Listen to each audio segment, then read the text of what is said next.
खासतौर से वेस्ट बंगाल में? देखिए, 5 विधानसभा है जिसको मीडिया ने बड़ा रिपोर्ट किया है, मैं उसको रिटेट कर रहा हूँ। समरसरगंज है जिसमें 55% मुसलमानों के नाम एजुकेशन लिस्ट में है।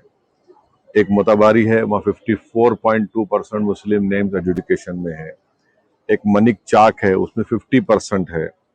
एक बहरामपुर है, वहाँ 61.6% मुस्लिम नेम्स जो एजुकेशन लिस्ट में है। अब ये वोट ही नहीं डाल पाएंगे क्योंकि फॉरेनर्स ट्राइब्यूनल कब डिसीजन लेगा। तो हम ये उम्मीद करते हैं कि जल्द से जल्द ये फॉरेनर्स ट्राइब्यूनल बनाया जाए।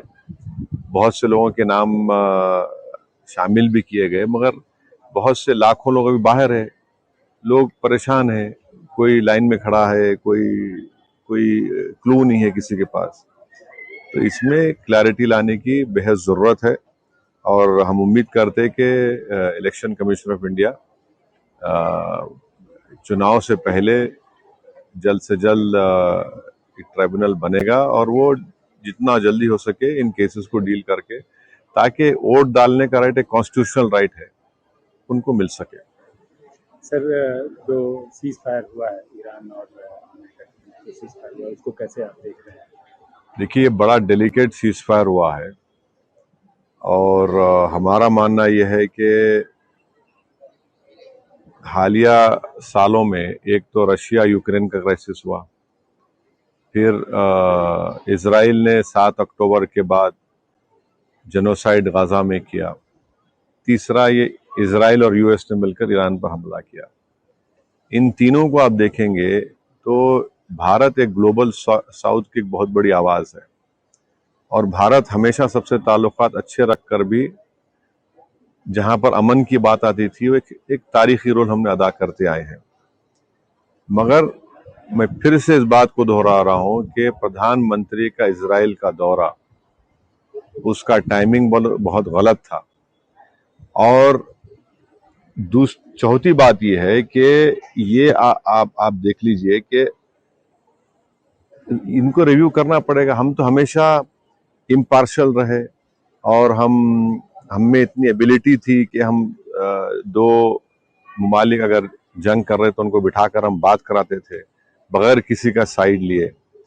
तो ये हमको लगता है कि नरेंद्र मोदी की सरकार को ये स्टॉक टेकिंग करना पड़ेगा, रिव्यू करना पड़ेगा कि आखिर क्या वजह है कि एक पड़ोसी मुल्क जहां से हमेशा हमको तंग किया जाता है टेररिस्ट को भिजाकर डिस्टेबलाइज करने के लिए, तो ये बहुत ज़रूरी है कि ये देखें भाई ये ईरान तो हमसे बड़ा करीब रहा है, ज़्यादा तो हमको तकलीफ हो रही है।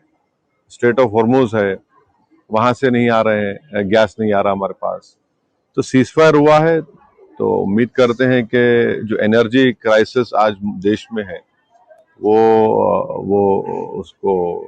उसमें कमी आएगी। मगर एक स्टॉक टेकिंग और रिव्यू करने की जरूरत है मोदी सरकार को कि आखिर भारत वो रोल क्यों अदा नहीं कर सका जो तारीखी तौर पर हम अदा करते आए हैं, और प्रधानमंत्री क्यों गए इजराइल को, और जबकि नेतन्याहू को भारत आना था, वहां पर प्रधानमंत्री जाकर जो मैसेज गया है कि हम उनके साथ खड़े हैं।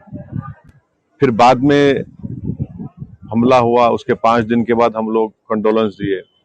तो ये सब चीजों का उम्मीद कर दे कि ये सरकार इसका रिव्यू करेगी, स्टॉक टेकिंग करेगी, आखिर ये क्यों हो रहा है।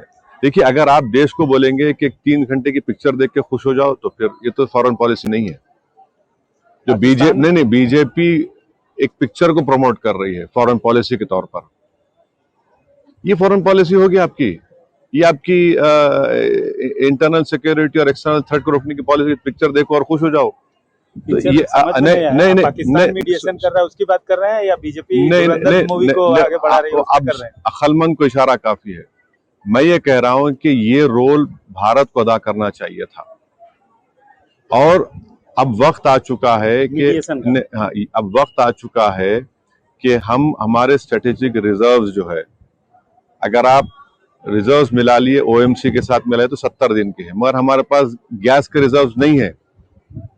हमको गैस के रिजर्व्स क्रिएट करना पड़ेगा। अगर कल फिर से स्ट्रेट ऑफ हॉर्मुज बंद हो गया, बाबल मंदेब बंद हो गया, या फिर कौन सा है स्ट्रेट ऑफ मलाका बंद हो गया, या सुएज कनाल बंद हो गया, तुम क्या करेंगे? अब ये हाई टाइम है सरकार को कि वो इन चीजों को सामने रखकर फ्यूचर की प्लानिंग करे। पाकिस्तान जो मीडिएशन कर रहा है, पाकिस्तान उससे आपको एतराज है या पॉलिसी? देखिए, भारत पिछले 75 साल से हमारी ये फॉरेन पॉलिसी रही है कि हमारे ताल्लुकात सबसे अच्छे रहते हैं, हम सबके साथ बातचीत करते हैं, मगर वो 70 साल की पॉलिसी में आज फर्क आया है, और जब चेंज आया है तो उसको पार्लियामेंट में बहस होनी चाहिए थी। पार्लियामेंट में बहस नहीं हुई है। हम दुनिया के सामने ये दिख रहा है कि हम इजराइल के साथ खड़े हैं। एक एग्रेसर है इजराइल ईरान के ऊपर, और ये हमको समझना है कि जिस तरीके से ईरान ने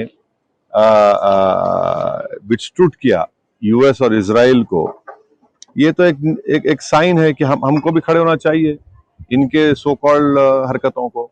अगर ऑपरेशन सिंदूर हुआ, क्यों हमने अलाउ किया उस शख्स को ऐलान करने का, अनाउंस करने का? क्यों हमने कबूल किया 2019 में कि आप ईरान से, वेनेजुएला से ऑयल मत खरीदिए? क्यों हमने एक्सेप्ट किया कि 2025 में ईरान से मत खरीदिए? अब क्या हो गया? अब हम ईरान से भी तेल खरीदने वाले हैं, अब हमको गैस भी चाहिए। तो ये कंसिस्टेंसी होनी चाहिए ना। सर, आप बातों बातों में मूवी का नाम लिया कि एक मूवी, नहीं, मैं आपको नहीं, देखिए, सुनिए, फॉरेन पॉलिसी, इंटरनल सिक्योरिटी 3 घंटे का मजाक नहीं होता है, समझे ना आप? अगर कोई ऐसा समझ रहा है उसको, तो ये ठीक नहीं है। ये रोल जो हमारा पड़ोसी मुल्क, जो एक फेल्ड स्टेट है, ये रोल हमको अदा करना चाहिए था। ठीक है, सीज फायर हुआ, अब मासूम लोगों की मौतें कम होंगी, मगर अभी भी वक्त है।